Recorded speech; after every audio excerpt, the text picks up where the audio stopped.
Y he dejado esta diapositiva que fue con la que empezamos el Salmo 119, cuando arrancamos con la letra Aleph, empezamos con esta diapositiva que marcaba el verso 8 del primer fragmento, primera sección, que era la sección Aleph, que decía, por favor no te des por vencido conmigo, como una súplica de David en relación a querer, esas ganas de querer cumplir con sus mandamientos, de realmente obedecer su palabra y ser agradable al Padre. Vamos a hacer un pequeño recuerdo acerca de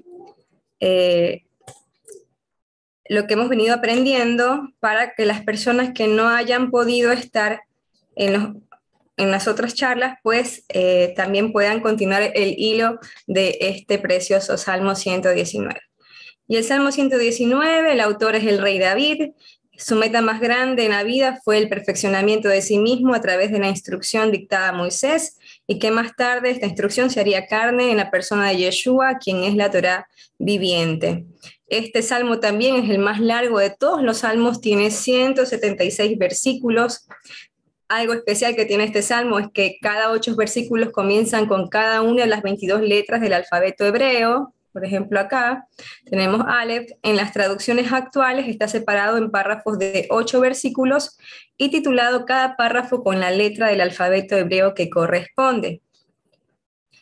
Y este número 8, ¿por qué están separados y por qué empieza con una letra del alfabeto hebreo cada 8 versículos? Es porque este número 8 tiene un sentido de algo que trasciende, algo que es eterno. Y sabemos que el mismo Yeshua lo dijo en Mateo 24:35, que el cielo que vemos hoy y la tierra sobre la cual tenemos hoy los pies pasarán, pero que su palabra, esa es eterna, esa no pasará jamás.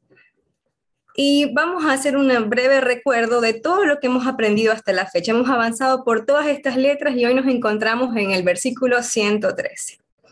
La letra Aleph, que significa prioridad de la enseñanza; la letra Bet, importancia de comprender; Gimel, búsqueda de la amabilidad; Dale, puerta; Hey, decisión; Bab, reconciliación; Sayin, recuerda; Sahor, del creador; Hed, gracia y misericordia; valor numérico 8, que es infinito; Tet, bueno; Yud, mano; Kaf, palma de su mano; Lamed, callado del pastor de Israel; Mem, declaración; Nun, lámpara; y hoy tenemos Samet, que significa protección y significa también apoyo.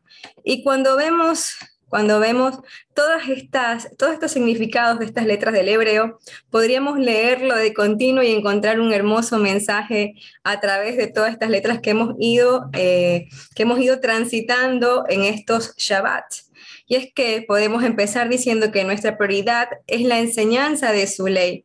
Es sumamente importante comprenderla para buscar la amabilidad y entrar por las puertas, aún como extranjeros, que lo vimos, decidiendo obedecerle, siendo reconciliados a través del Mesías, recordando que todo lo que el Creador nos revela es por su gracia y misericordia, que son infinitas, porque Él es bueno. Amén, Él es bueno, grandemente bueno.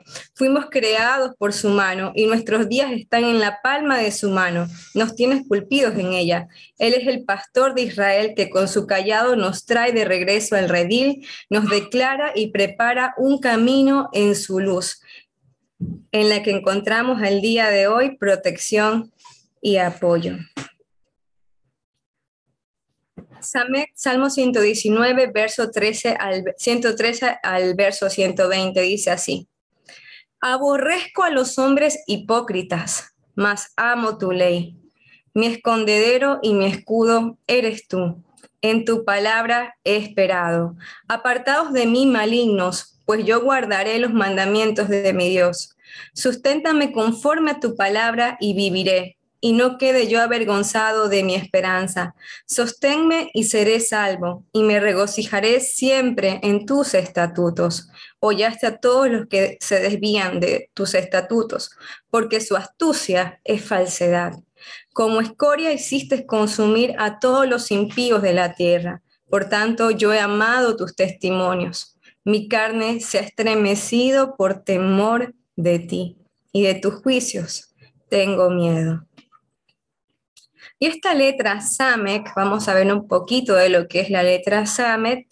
significa apoyo, protección, pero vemos que lo que era el paleohebreo, esta se dibujaba como una espina, ¿no? Y de hecho también tenía un significado de espina parecido a lo que es la espina de un pez. Y cuando vemos el esqueleto de un pez entendemos que este le va a dar soporte a las estructuras blandas del mismo, ¿no? A su tejido muscular y demás.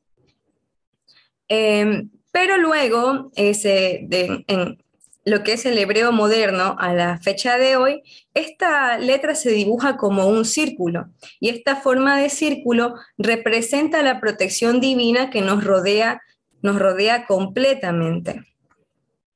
El valor numérico de esta letra, de esta Samek, es 60.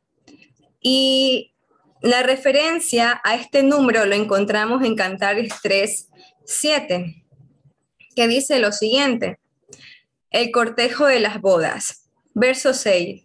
¿Quién es esta que sube del desierto como columna de humo, sahumada de mirra y de incienso, y de todo polvo aromático?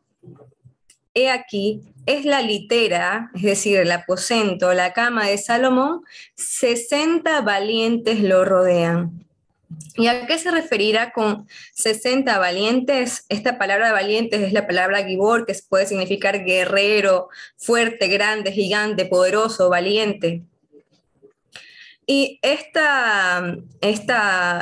70 valientes que la rodean hace referencia o representan al número de las letras que se encuentran en el texto hebreo que aparecen en la bendición sacerdotal que el Señor enseñó a Moisés, y Moisés, o sea, le dijo a Moisés que enseñara a Aarón y a sus hijos para que de esta forma pudiera bendecir al pueblo. Lins, ¿puedes leer, por favor, números 6, 22 al 27 para poderla escuchar? Esta es la bendición sacerdotal que constantemente en cada Shabbat se recita también a los hijos y a los miembros de una congregación también. Número 6, 22 al 27 dice: el Señor habló a Moisés diciendo: habla a Aarón y a sus hijos y diles: así bendeciréis a los hijos de Israel diciéndoles: el Señor te bendiga y te guarde. El Señor haga resplandecer su rostro sobre ti y tenga de ti misericordia. El Señor alce sobre ti su rostro y ponga en ti paz. Y pondrá mi nombre sobre los hijos de Israel y yo los bendeciré. Y acá lo miramos en el texto hebreo, ahí lo vamos a señalar. Acá está escrito en lo que corresponde al texto hebreo, y sorprendentemente, si contamos cada una de las letras de este texto, en total hay 60 letras. Y es justamente que estos 60 valientes que rodean la litera de Salomón son las 60 letras que contiene la bendición sacerdotal dada a Aarón y a sus hijos para bendecir al pueblo. Y son estas letras las que nos rodean y nos protegen. En la sección Samet, que estaremos estudiando a la fecha, el rey David escribe proféticamente sobre el celo que manifestaría su hijo Yeshua por la palabra verdadera y su desprecio por la hipocresía religiosa. De esto va a tratar estos 8 versos que vamos a estudiar en el día de hoy. Si sus palabras nos rodean, como en esta letra Same que vemos acá, este es el hebreo moderno, tenemos que asegurarnos de no añadir ni una letra ni quitar ni una letra para que de esta forma la verdad, que es su palabra, nos proteja, nos dé ese sostén y ese apoyo, como la imagen que vimos de la espina, y también nos dé el soporte que necesitamos. Salmo 119, verso 113, empieza David diciendo de esta manera: aborrezco a los hombres hipócritas, mas amo tu ley. Su ley es la verdad. Y este primer versículo resume en 2 líneas las palabras que pronunciaría Yeshua en Mateo 23, en donde manifestó un profundo desprecio por las añadiduras. Así que ahora les invito a que todos tengan a la mano Mateo 23, porque lo vamos a estar estudiando y también lo vamos a escuchar acá. En Mateo 23 empieza diciendo que Jesús acusa a los escribas y fariseos. Yeshua va a exhortar a los escribas y a los fariseos de su época. Para entender un poquito el contexto, los escribas, ¿quiénes eran? Acá tengo una imagen de los escribas, eran los encargados de copiar los textos de la Torá letra por letra, encargados de no quitar y de no agregar absolutamente nada. Los fariseos fueron un movimiento político y religioso perteneciente al judaísmo que surgió entre los años 580 a 530 a.C. Tenían varias características estos judíos, es que eran generalmente muy intelectuales y con gran influencia política y social. Ellos enseñaban y defendían su doctrina de forma estricta y consideraban que su pensamiento era superior a los demás. Creían en varias cosas, dentro de esto una inmortalidad del alma, la vida luego de la muerte, que lo diferenciaba de otras sectas, como por ejemplo los saduceos. Creían en el destino de la vida, pero asimismo que los seres humanos eran libres al tomar decisiones, ya que Dios controlaba todo, pero cada individuo le daba a su vida un propio destino. Pero sobre todo lo que destaca en este grupo, en esta secta religiosa, de las 4 principales que existían en el tiempo que Yeshua estaba en la tierra, es que obedecían a la tradición o ley oral acerca de los ritos de adoración y las obligaciones religiosas. Estos eran los fariseos. Y continúa diciendo, y habla Yeshua, entonces habló Jesús a la gente y a sus discípulos, estamos en el verso 1 de Mateo 23, diciendo, en la cátedra de Moisés se sientan los escribas y fariseos. Y cuando decimos que la cátedra de Moisés se sientan los escribas y fariseos, pues muchas veces podemos no entender qué era la cátedra de Moisés, ¿no? Porque por ahí cátedra para hoy, para nosotros es como una asignatura, ¿verdad? Bueno, la cátedra se llamaba, o se conocía en este tiempo, a este asiento de piedra. Era una silla de piedra o una banca de piedra. En cada sinagoga había como una plataforma especial para leer las escrituras, la cual se hacía de pie, siempre se hacía la lectura a pie, pero luego la persona que iba a enseñar, en este caso el rabino que iba a enseñar la Torá, se sentaba en esta silla especial, que era esta banca de piedra conocida como cátedra de Moisés, y representaba por tanto a Moisés y tenía la autoridad que tenía Moisés.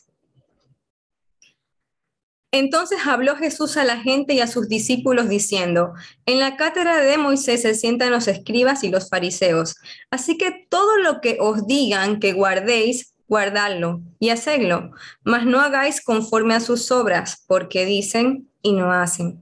Porque atan cargas pesadas y difíciles de llevar y las ponen sobre los hombros de los hombres, pero ellos ni con un dedo quieren moverlas. Antes hacen todas sus obras para ser vistos por los hombres, pues ensanchan sus filacterias y extienden los flecos de sus mantos y aman los primeros asientos de las cenas y las primeras sillas en las sinagogas y las salutaciones en las plazas y que los hombres los llamen rabí, rabí.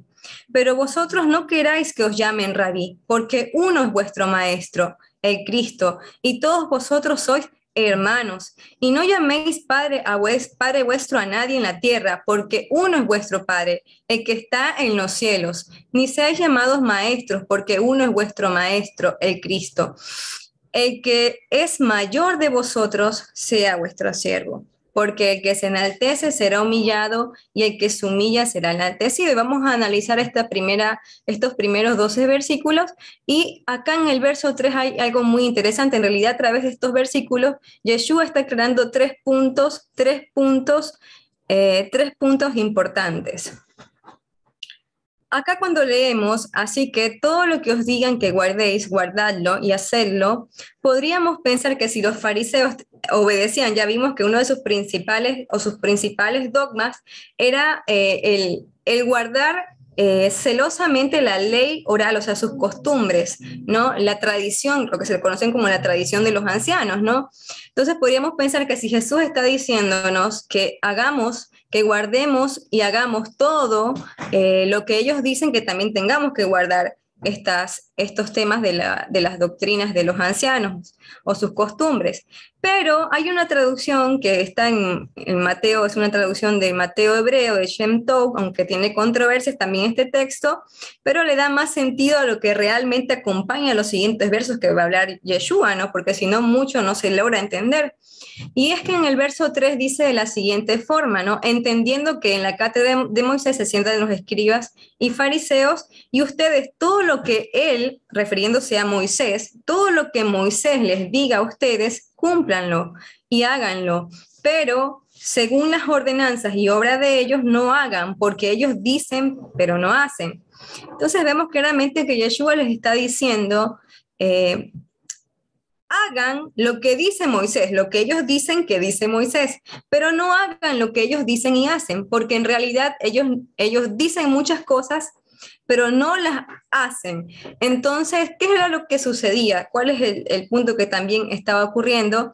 Es que había una disonancia cognitiva en ellos.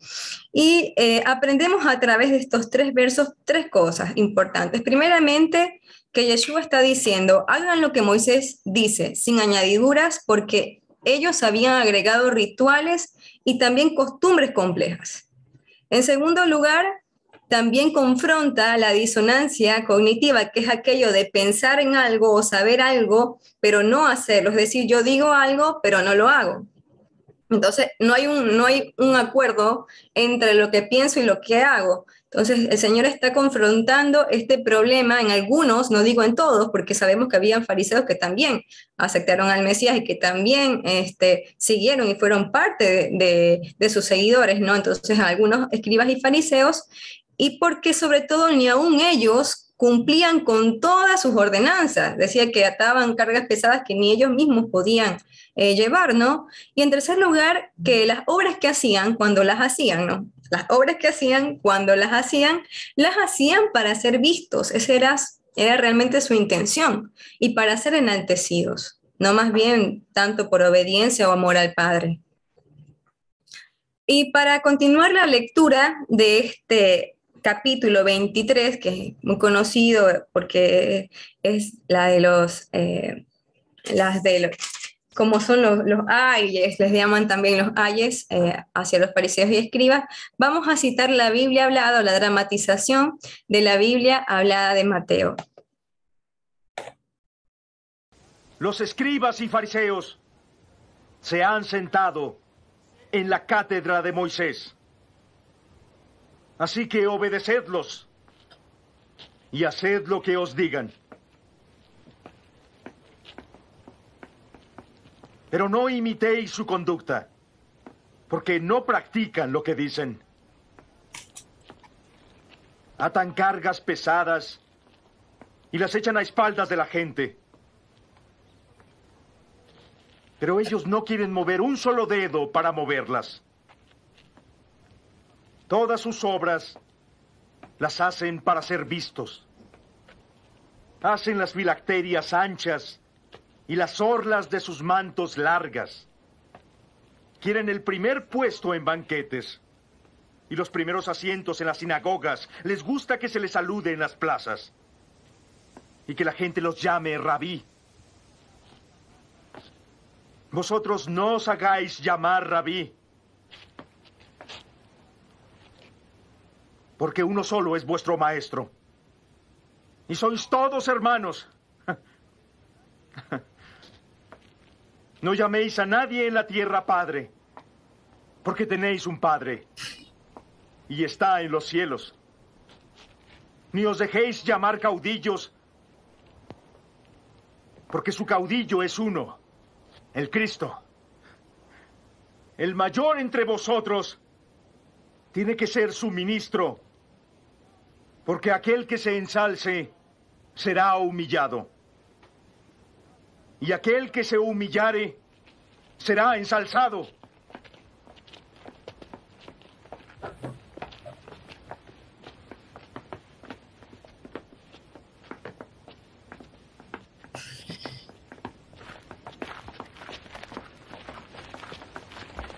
¡Ay de vosotros, escribas y fariseos hipócritas, que cerráis el reino de los cielos a los hombres! Vosotros no entráis, y a los que están entrando no les dejáis entrar. ¡Ay de vosotros, escribas y fariseos hipócritas, que recorréis mar y tierra para hacer prosélito! Y cuando lo es, lo hacéis hijo de Jena, el doble de vosotros. ¡Ay de vosotros, guías ciegos! Decid que si uno jura por el templo, eso no es nada. Mas si alguien jura por el oro del templo, queda obligado al jurar. ¡Insensatos ciegos! ¿Qué es más grande? ¿El oro o el templo que hace al oro sagrado? También decís, quien jura por el altar, eso no importa. Mas quien jura por la ofrenda sobre él, queda obligado al jurar. Hombres ciegos, ¿qué es más grande? ¿La ofrenda o el altar que hace la ofrenda sagrada? Quien pues jura por el altar, jura por él y lo que está sobre él. Y quien jura por el templo, jura por él y por aquel que lo habita. Y quien jura por el cielo, jura por el trono de Dios y por el que está sentado en él.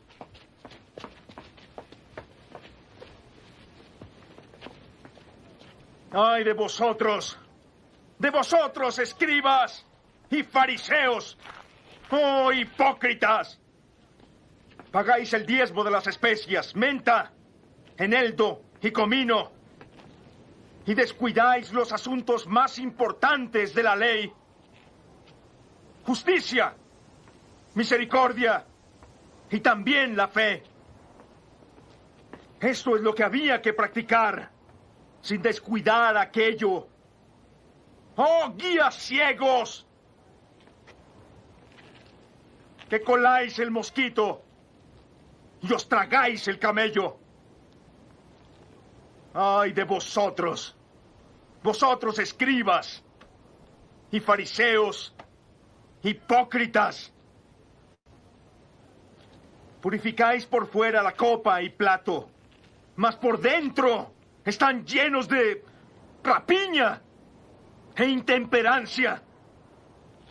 Fariseos ciegos, primero limpia por dentro la copa y plato, para que también su exterior se purifique. ¡Ay de todos vosotros, escribas y fariseos! ¡Oh, hipócritas! Sois como sepulcros blanqueados, que parecen hermosos por fuera, pero por dentro están llenos de huesos de muertos y de toda inmundicia. También vosotros por fuera aparecéis justos ante la gente, pero por dentro estáis llenos de hipocresía e iniquidad. ¡Ay de vosotros! Vosotros, escribas y fariseos. ¡Oh, hipócritas! Edificáis sepulcros de profeta y adornáis monumentos de justos. Y decís, si hubiéramos vivido en el tiempo de nuestros padres, no habríamos participado con ellos en el asesinato de los profetas. Así atestiguáis contra vosotros, que sois los hijos de los que mataron a los profetas. ¡Colmad también la medida del pecado de vuestros padres! ¡Serpientes! ¡Sois raza de víboras! ¿Cómo escaparéis a la condenación del Jena?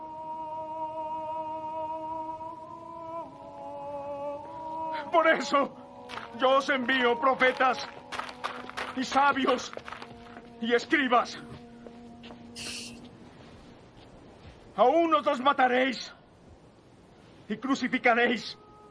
A otros azotaréis en vuestras sinagogas y perseguiréis de ciudad en ciudad, para que sobre vosotros caiga la sangre inocente derramada sobre la tierra, desde la del justo Abel hasta la sangre de Zacarías, hijo de Baraquías, a quien vosotros asesinasteis entre el templo y el altar. Y en verdad os digo, todo esto recaerá sobre esta generación.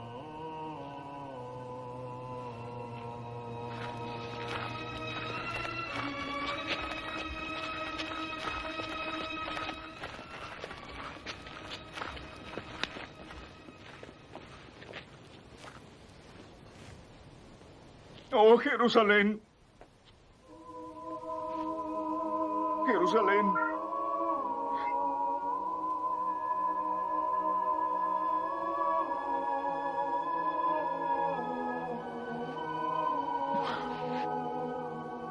La que mata a profetas y apedrea a los que le son enviados.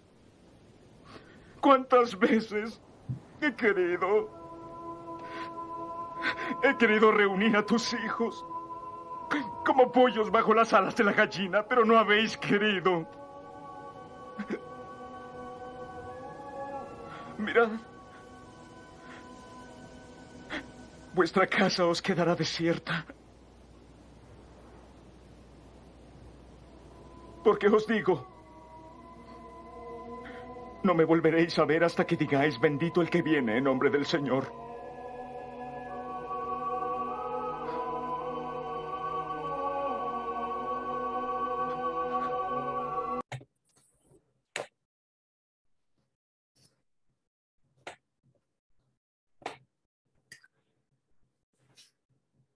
Nuestro amado Yeshua habló y nos habla hoy también a nosotros. Es esto de querer parecer pero no ser. Eso se conoce como hipocresía religiosa.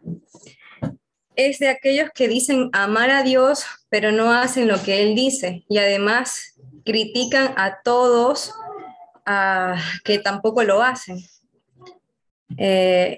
Y estas palabras resuenan, las palabras de Yeshua, dichas por nuestro Mesías amado, el hecho de limpia lo de afuera del plato y lo del vaso, pero por dentro estáis llenos de robo e injusticia.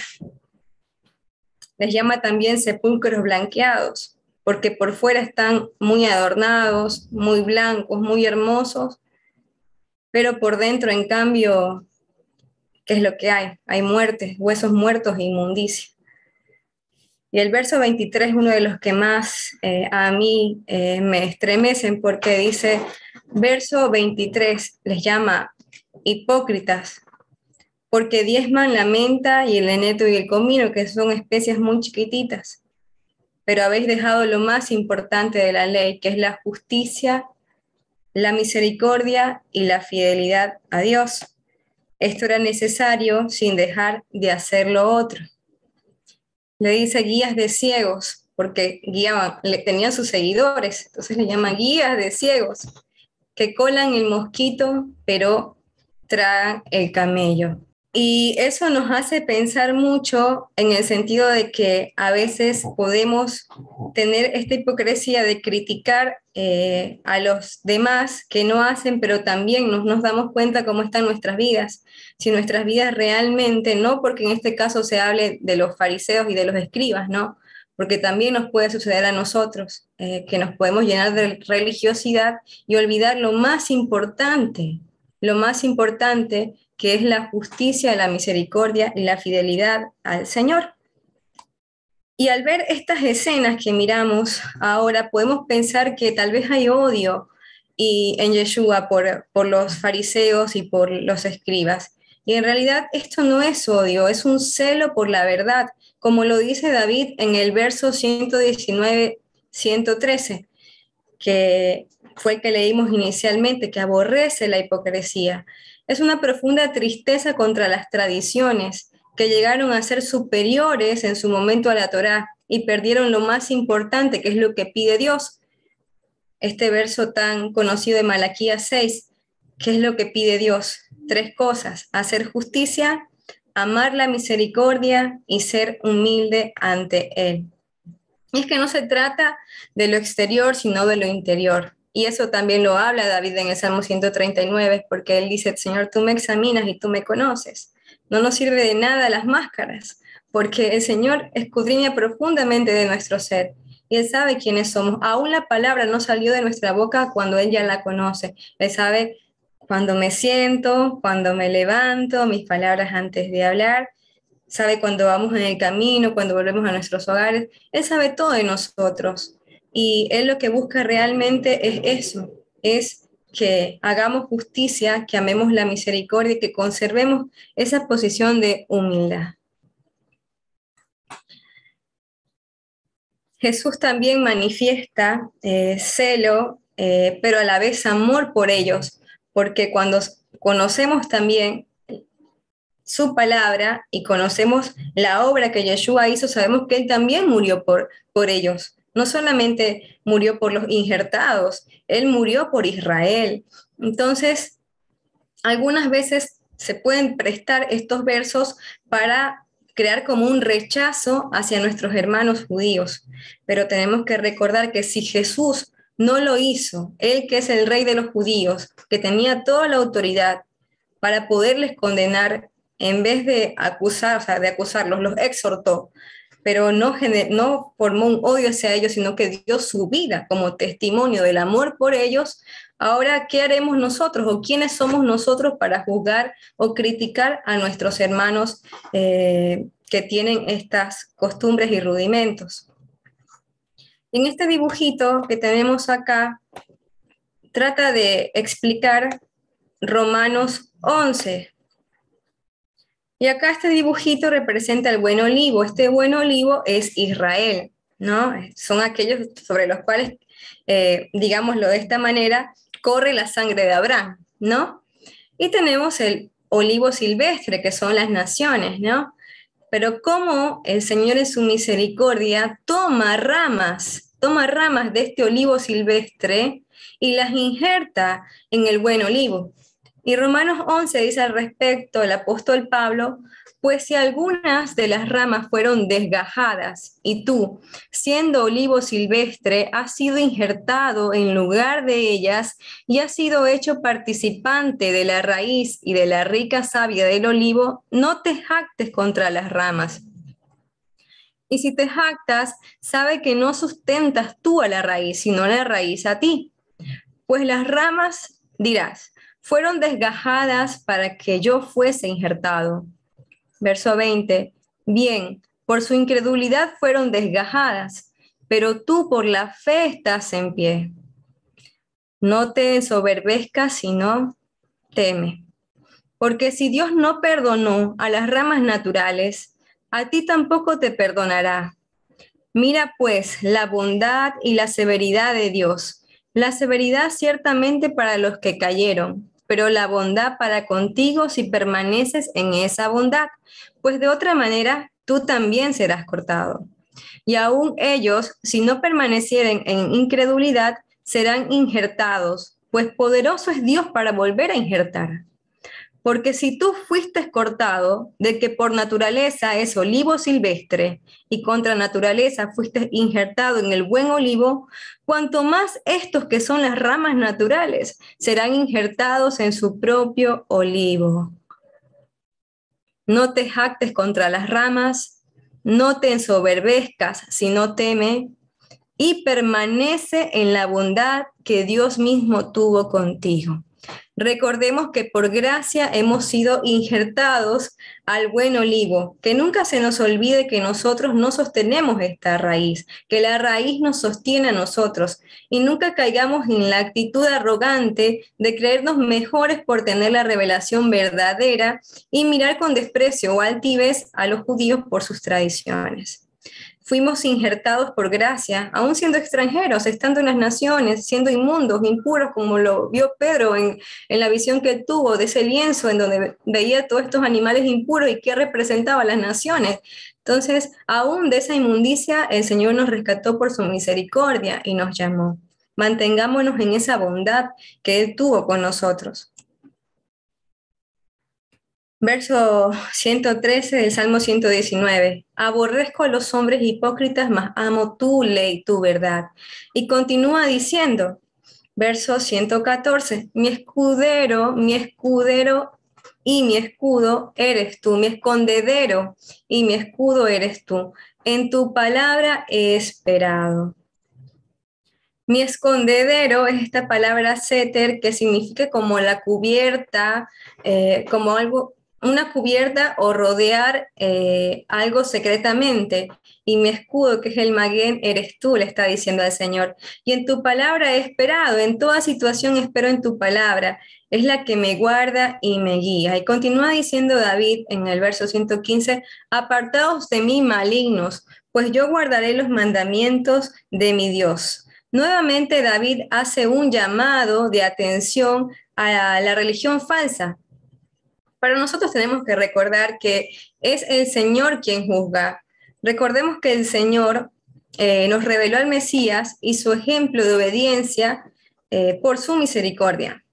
Entonces, veamos un poquito en Romanos 10 acerca de cuál era la actitud de Pablo en relación a esto. Y dice, hermanos, ciertamente el anhelo de mi corazón y mi oración a Dios por Israel es para salvación. Él pedía por sus hermanos, por salvación, por Israel. Porque yo les doy testimonio de que tienen celo de Dios. Ellos tenían celo de Dios. El problema era que no era conforme a la sabiduría de Dios, a la ciencia. Porque ignorando la justicia de Dios y procurando establecer la suya propia, no se han sujetado a la justicia de Dios. Porque el fin de la ley es Cristo. Es decir, la meta de la Torá es Yeshua para justicia a todo aquel que cree. Entonces, ellos tenían celo, pero era un celo equivocado porque era basado en sus propios razonamientos. Sin embargo, la verdad que es verlos a ellos, ver cómo tienen ese celo de Dios y cómo tienen estas vidas tan, podríamos decir, reglamentarias, tienen que seguir tantas reglas y cómo la viven de corazón, realmente para nosotros debería ser en cierto modo hasta como un ejemplo para razonar, porque ellos creen en lo que creen, ¿no? A veces nosotros estamos tambaleando, pero ellos están como firmes, ¿no? En lo suyo. Y si bien sabemos que si tan solo ellos pudieran ver que la meta de toda la ley, si lo pudieran comprender, es hacernos semejante al Mesías, pues estarían completados también ellos. Pero sabemos que eso depende del Señor. El Señor en su tiempo abrirá sus ojos. Y nosotros, ¿qué tenemos que hacer? Nosotros tenemos que hacer lo mismo que hizo Yeshua, dar su vida, Él dio su vida por ellos y nosotros de la misma manera. La meta de la Torá, de todo lo que está escrito, de todo lo que fue entregado a Moisés, es Yeshua. Yeshua es el espíritu de la profecía, Él es el principio y el fin. Y hemos sido justificados. A todo aquel que cree, hemos sido justificados a través de Él. Continúa diciendo David, susténtame conforme a tu palabra y viviré. Y no quede yo avergonzado en mi esperanza. Mi esperanza es la salvación. Mi esperanza es Yeshua, la esperanza de la redención, la salvación, y entendiendo que no es por obra, que ha sido un regalo del Señor. Si es verdad, en respuesta a ese regalo que Dios me dio, yo tomo el regalo de sus mandamientos a la vez y lo obedezco. Porque la realidad es que nadie puede cumplir perfectamente todos los mandamientos. A ver, que levanten la mano el que puede cumplir todos los mandamientos a perfección. Todos escondemos nuestras manos, pero es quien nos justifica, Yeshua. Es el que nos rodea, el que nos protege. Verso 17, 117. Sosténme y seré salvo, y me regocijaré siempre en tus estatutos. Señor, tú eres mi soporte, tú eres ese Samek que estamos estudiando ahora, ese soporte, esa espina, ese sostén, ese círculo que nos rodea. Y si tú me rodeas con tu palabra, seré salvo. Entonces me alegraré siempre, cada día de continuo, por la eternidad en tus estatutos. Romanos 7:18 dice así. Y yo sé que en mí, esto es, en mi carne, no mora el bien, porque el querer el bien está en mí, pero no el hacerlo. Porque no hago el bien que quiero, sino el mal que no quiero. Eso hago. Así hago lo que no quiero, ya no lo hago yo, sino el pecado que mora en mí. Y si hago lo que no quiero, ya no hago yo, sino el pecado que mora en mí. Así que queriendo yo hacer el bien, hallo esta ley, que el mal está en mí, porque según el hombre interior me deleito en la ley de Dios, pero veo otra ley en mis miembros que se rebela contra la ley de mi mente y que me lleva cautivo la ley del pecado que está en mis miembros. Miserable de mí, ¿quién me librará de este cuerpo de muerte? Gracias doy a Dios por Jesucristo nuestro Señor. Así que yo mismo con la mente sirvo a la ley de Dios, más con la carne a la ley del pecado. Solo Él nos puede sostener en su verdad. Cuando decimos no puedo más, o sea, lo intento, quiero hacerlo, pero no puedo, la pregunta es no cómo, sino quién me puede librar de este cuerpo de muerte. Y que esa sea nuestra oración constante como lo hizo David, que dijo en Salmos 119:8, por favor, Señor, no te des por vencido conmigo. Es lo mismo que está repitiendo aquí Pablo cuando dice, ¿quién me librará de este cuerpo de muerte? Solamente nuestro Mesías, solamente nuestro Salvador. Verso 118. Hollaste a los que se desvían de tus estatutos, porque su astucia es falsedad. Y aquí como astuto se entiende a aquel que teniendo la habilidad para comprender las cosas, obtienen beneficio mediante la falsedad, mediante el engaño. Y nos preguntamos quién es el más grande astuto y mentiroso de todos los tiempos. Ya sabemos que es Satanás. Satanás, cual lo encontramos personificado en una serpiente, en Génesis 3:1 dice, pero la serpiente era astuta más que todos los animales del campo que el Señor Dios había hecho, la cual dijo a la mujer, ¿con que Dios os ha dicho no comáis de todo árbol del huerto? Cuestionando la palabra de Dios la serpiente. Y esa es la estrategia del más grande mentiroso. No ha cambiado mucho, es el cuestionar la palabra de Dios, minimizarla o exagerarla. En Juan 8:44 nos dice que todo lo que él habla es mentira, porque él es conocido como el padre de la mentira. Y en Génesis 3, verso 15, se le decreta una sentencia en el Edén a esta serpiente que es Satanás y dice, pondré enemistad entre ti y la mujer, y entre tu simiente y la simiente suya. Esta te herirá en la cabeza y tú le herirás en el calcañar. Y en su astucia y falsedad, él pensó que podía escaparse de su juicio, por lo que hizo, ¿no? Por lo que le incitó a comer, la llevó a comer el fruto que le había dicho el Señor que no comiera a Eva, pero esta profecía, así como el Señor lo decretó, se tenía que cumplir. Yeshua fue crucificado, pero le aplastó la cabeza al resucitar al tercer día. Y como decía el decreto del Señor que le heriría en el calcañar, ¿sí? Que la serpiente heriría a la mujer en el calcañar, el diablo quiso desafiar a Dios clavando los pies de Yeshua, pero además colocando en su cabeza una corona de espinas, pensando que así se libraría del juicio. Pero no contaba con que Yeshua iba a resucitar y su muerte iba a servir para expiar los pecados del mundo. Él pensaba que él era astuto, pero no contaba que con la sabiduría divina, que la sabiduría divina es mucho mayor. Y es como lo que dice en Isaías 55:9, que sus pensamientos son más altos que los nuestros y sus caminos son más altos que los nuestros.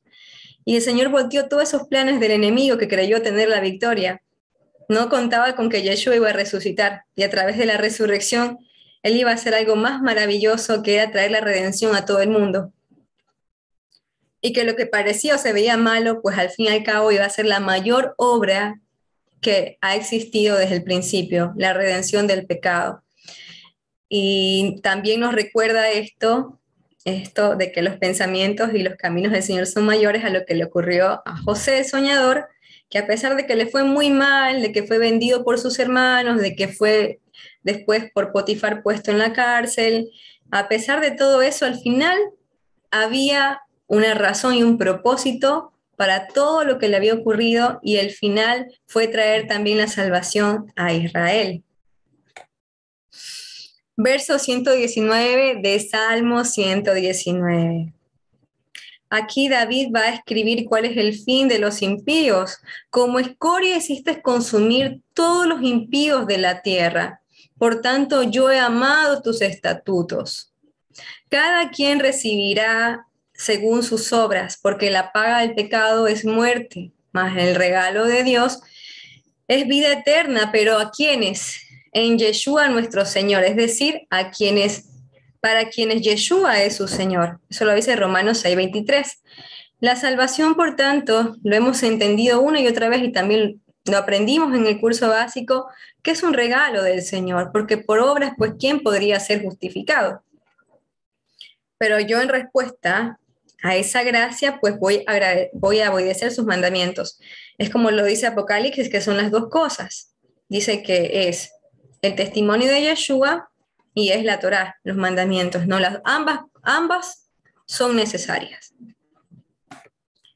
Finaliza David diciendo: mi carne se ha estremecido por temor de ti. Al ver todo esto, ¿no? Al decir aborrezco a los hipócritas, ver el final de aquellos que no obedecen su palabra, de aquellos que falsamente se disfrazan con una religión aparentemente buena, pero que en el fondo es como lo que hay dentro de un sepulcro, ¿no? Muerte e inmundicia. Viendo esto, David dice: mi carne se ha estremecido por temor de ti, y de tus justos juicios tengo miedo, porque ha visto el fin de los malos, el destino de quienes lo practican. Y aquí David dice: Señor, líbrame de caer en el engaño y creer que mis razonamientos son mayores que los tuyos, porque David está obedeciendo la palabra, está anhelando esa ley, pero también sabe que el ser humano es vulnerable y que el ser humano puede cambiar hacia el mal. Por tanto, su continuo ruego: Señor, no te des por vencido conmigo. Y por tanto también dice acá: Señor, yo me estremezco al ver cuál es tu juicio contra ellos, porque no sé si en algún momento yo también me pueda perder, porque el que cree estar firme, cuide que no caiga. Primera de Corintios 10:12. Romanos 2 dice así: pero por tu dureza y por tu corazón no arrepentido, atesoras para ti mismo ira para el día de la ira y de la revelación del justo juicio de Dios, el cual pagará a cada uno conforme a sus obras, vida eterna a los que, perseverando en bien hacer, buscan gloria y honra e inmortalidad. Pero ira y enojo a los que son contenciosos y no obedecen a la verdad, sino que obedecen a la injusticia.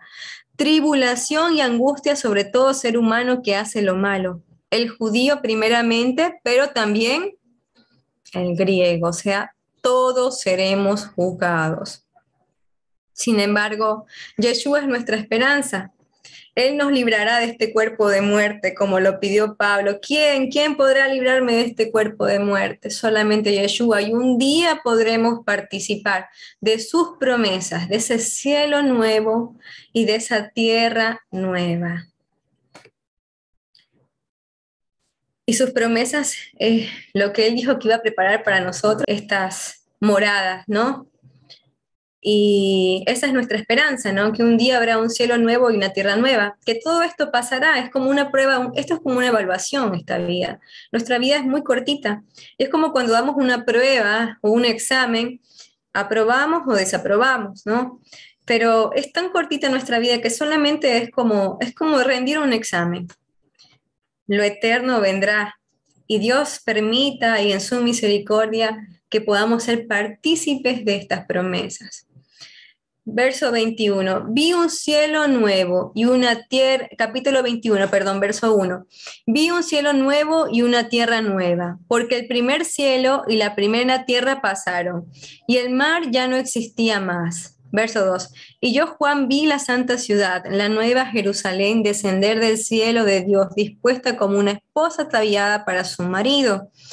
Y oí una gran voz del cielo que decía: he aquí el tabernáculo de Dios con los hombres, y él morará con ellos, y ellos serán su pueblo, y Dios mismo estará con ellos como su Dios. Enjugará Dios toda lágrima de sus ojos de ellos, y ya no habrá muerte, no habrá más llanto, ni clamor, ni dolor, porque las primeras cosas pasaron. Y el que estaba sentado en el trono dijo: he aquí, yo hago nuevas todas las cosas. Y me dijo: escribe, porque estas palabras son fieles y verdaderas. Y me dijo: hecho está. Yo soy el alfa y el omega, el principio y el fin. Al que tuviere sed, yo le daré gratuitamente la fuente del agua de la vida. El que venciere heredará todas las cosas, y yo seré su Dios, y él será mi hijo. Pero los cobardes, incrédulos, los abominables, los homicidas, los fornicarios y hechiceros, los idólatras y todos los mentirosos tendrán su parte en el lago que arde con fuego y azufre, que es la muerte segunda. Y todo esto éramos nosotros antes de conocer al Señor: cobardes, incrédulos, idólatras, no solamente de imágenes. No es necesario adorar imágenes para ser idólatras del dinero, del trabajo. Homicidas, tal vez no matamos, pero con nuestra boca matamos a muchas personas de nuestro prójimo.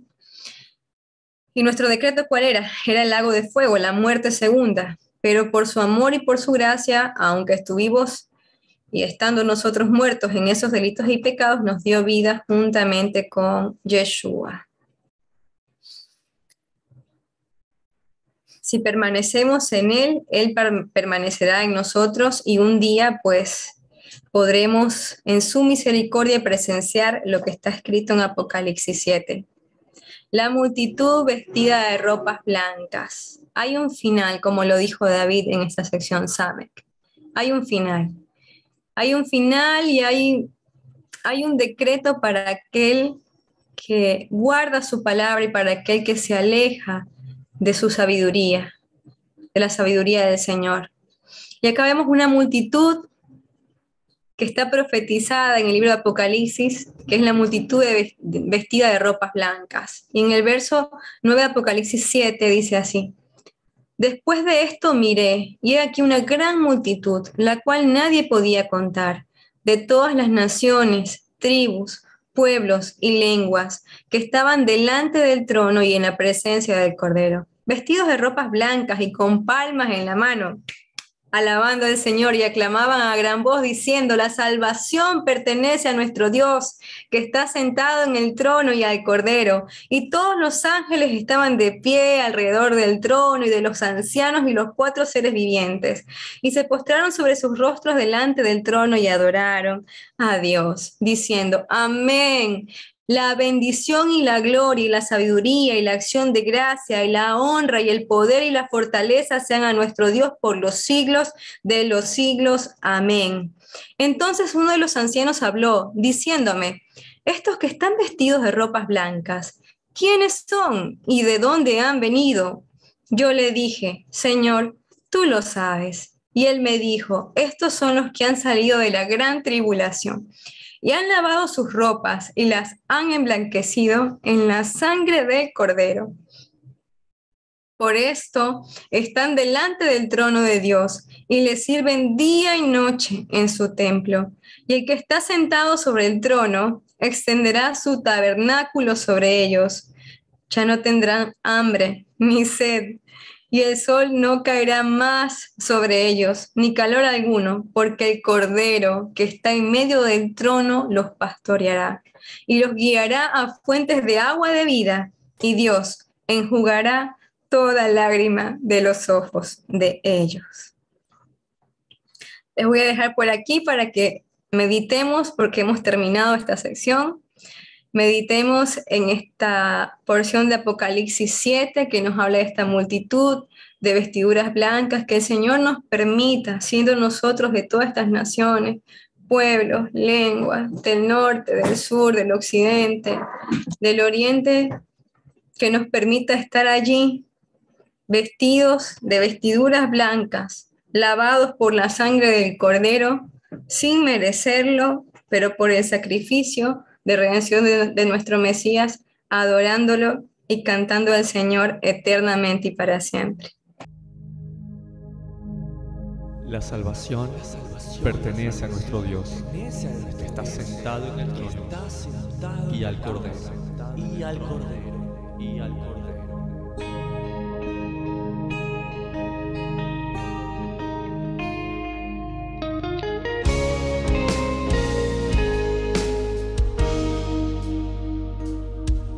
Hoy me uno a la adoración de los ángeles, de tu gloria quiero cantar, tus atributos quiero exaltar.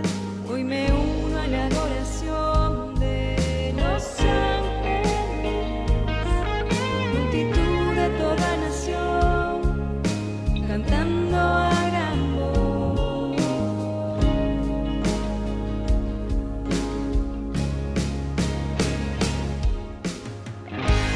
Todo pueblo te alabe, toda lengua declare, no hay nadie como tú. Del norte, sur, este, oeste, cantamos un remanente, no hay nadie como tú.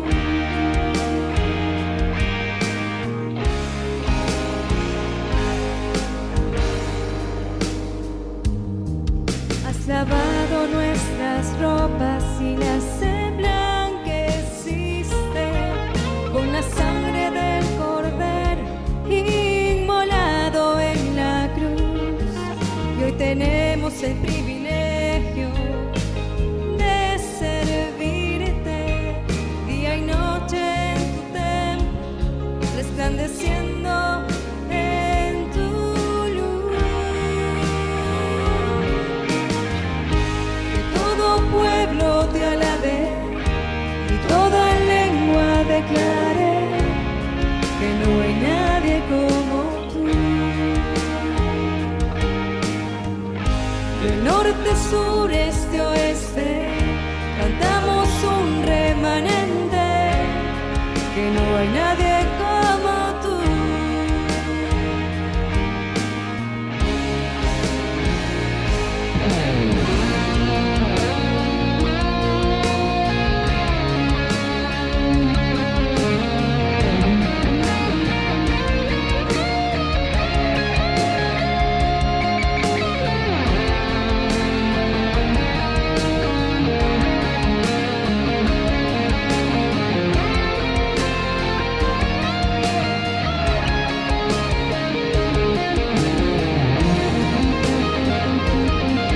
Eres santo, santo, santo,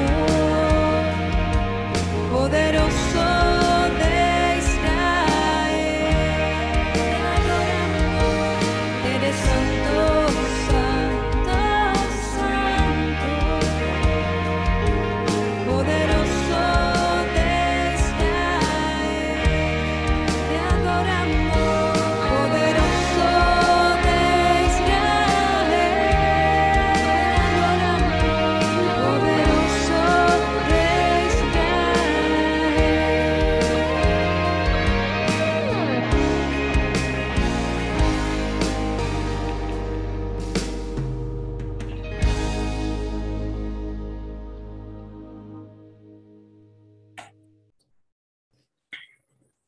Bueno, queremos ser realmente parte de esa multitud de toda lengua, pueblo y nación que alabará eternamente.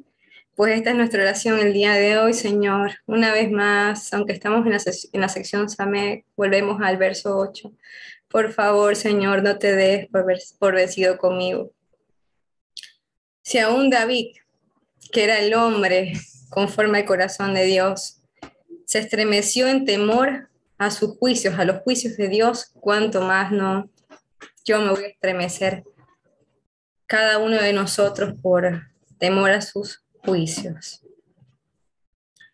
Y David tiene ese corazón que continuamente pide ser examinado. Continuamente David pide ser lavado de su maldad. Y hay algo que me impresiona de David es verlo rogar al Padre por la intención de su corazón, porque es difícil cambiar nuestras acciones, es difícil cambiar nuestros pensamientos, pero aún más difícil es cambiar nuestras intenciones, aquello que aparece aún antes de que pensemos algo y que habla de lo más profundo de nuestro ser. Es lo que en Salmos lo nombra y ruega David como anhelar ese corazón puro, esa intención pura, esa meditación de su corazón que sea del agrado del Señor.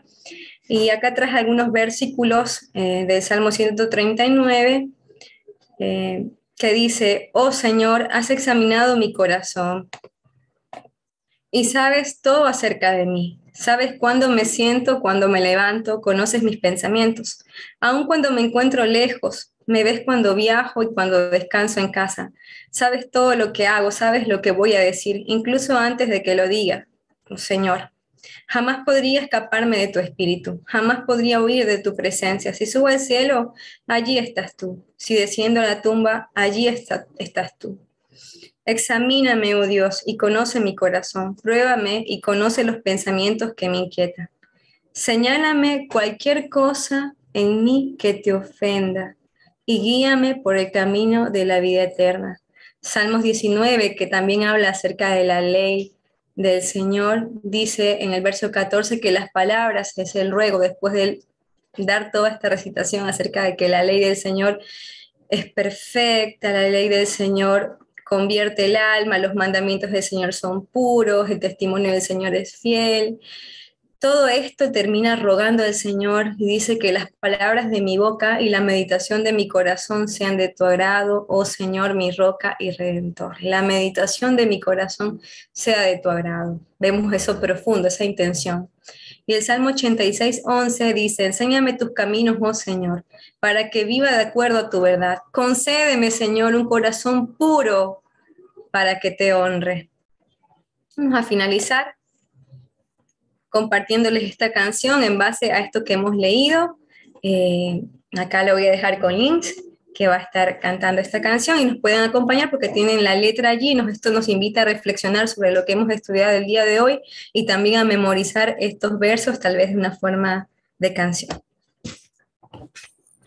Hemos estudiado que esto no tiene nada que ver con la voz o con el instrumento, sino con nuestras vidas, con el corazón.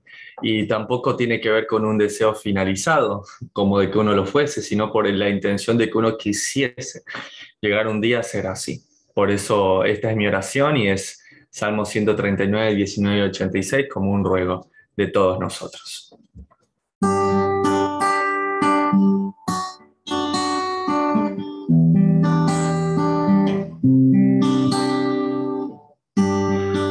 Examinas, tú me conoces, mis intenciones, mi caminar. Sabes cuándo me siento, cuándo me levanto, y aún mis palabras antes de hablar.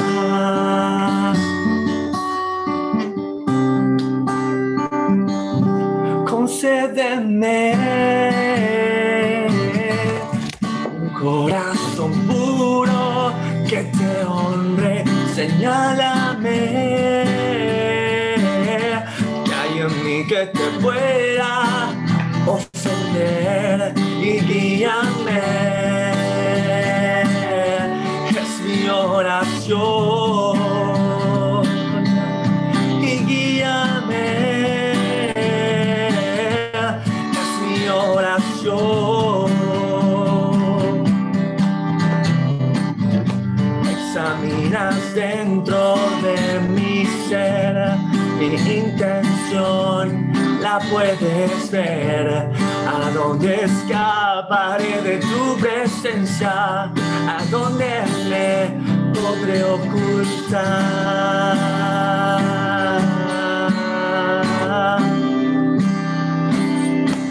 Concédeme un corazón puro que te honre, señálame que hay en mí que te pueda ofender y guíame. mi oración. Y guíame, es mi oración. Que el meditar de mi corazón sea agradable a ti, agradable a ti. Que el meditar de mi corazón sea agradable a ti, agradable a ti. Que el meditar de mi corazón sea agradable a ti, sea agradable a ti. Que el meditar de mi corazón sea agradable a ti, sea agradable a ti.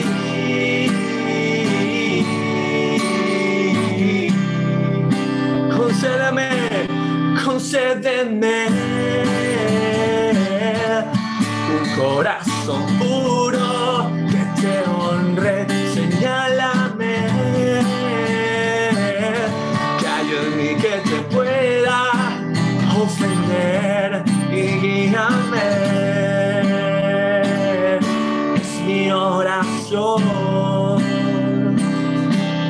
y guíame. Es mi oración. Amado Señor, esta es nuestra oración delante de ti el día de hoy, Señor.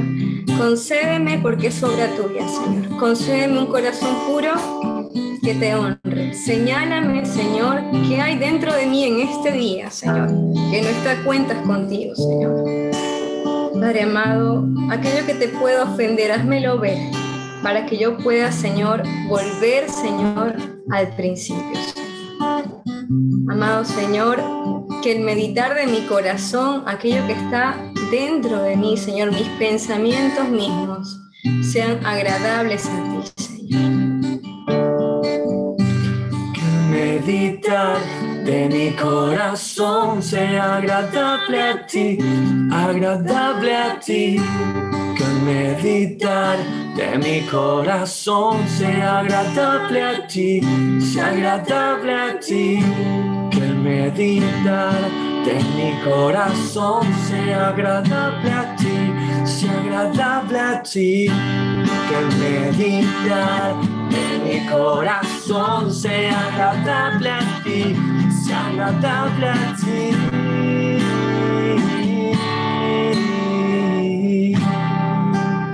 Amén, amén, amén, amén, amén. Señor, te damos gracias por este tiempo, Padre amado. Gracias, Señor, porque sabemos que tus misericordias son eternas, Señor. Tus misericordias son eternas, tu mano es buena para nosotros, Señor. Tú eres bueno en gran manera, Señor.